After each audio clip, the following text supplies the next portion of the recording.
Hello everyone and welcome back to my channel Edmond Mindaros, and for today's quick tutorial, and I'm going to show you guys on how to resolve if a driver cannot load on this device and other informations. A security settings is preventing this driver from loading. You'll need to adjust your settings to load this driver. Kung paano ba natin ito i-fix, and without further ado, and let's go ahead. So all you have to do is to open up on the search menu. And then dito ay kailangan mo lang i-type yung settings. And then click mo lang dito yung open. And then dito sa settings, ang next step, kailangan mo lang i-select dito yung Windows Update. So click mo lang yan. And then dito sa Windows Update, so scroll down lang tayo.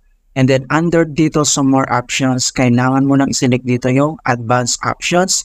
So, i-click mo lang yan.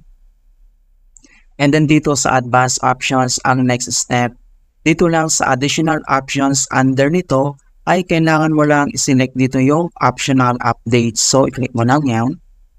And then dito sa optional updates, so ang gagawin natin dito ay kailangan lang natin i-update kung anong drivers yung makikita natin dito na pwede natin i-download or install. So, mayroon ditong isa, so driver update, so click mo lang yan.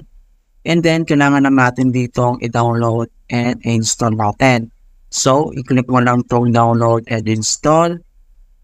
And then, pagkatapos natin itong ma-download and install, so ang next step ay, kailangan lang natin ditong mag-restart. So, click mo lang itong start menu.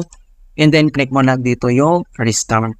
Okay, so if you're still having an issue, do this another solutions. So, dito lang sa search menu, and then, kailangan mo lang i-type yung Windows Security. And then, click mo lang dito yung open. And then, dito sa Windows Security, ang next step dito lang sa left side menu, ay kailangan lang natin i-select dito yung Device Security. Ito siya. So, click lang natin yan. And then, dito sa Device Security, ang next step ay makikita mo kaagad dito yung Core Isolation. So, Core Isolations helps keep your device safe by protecting the Windows kernel. So, ang next step, kailangan lang natin i-click tong Core Isolations details. So, click mo lang yan.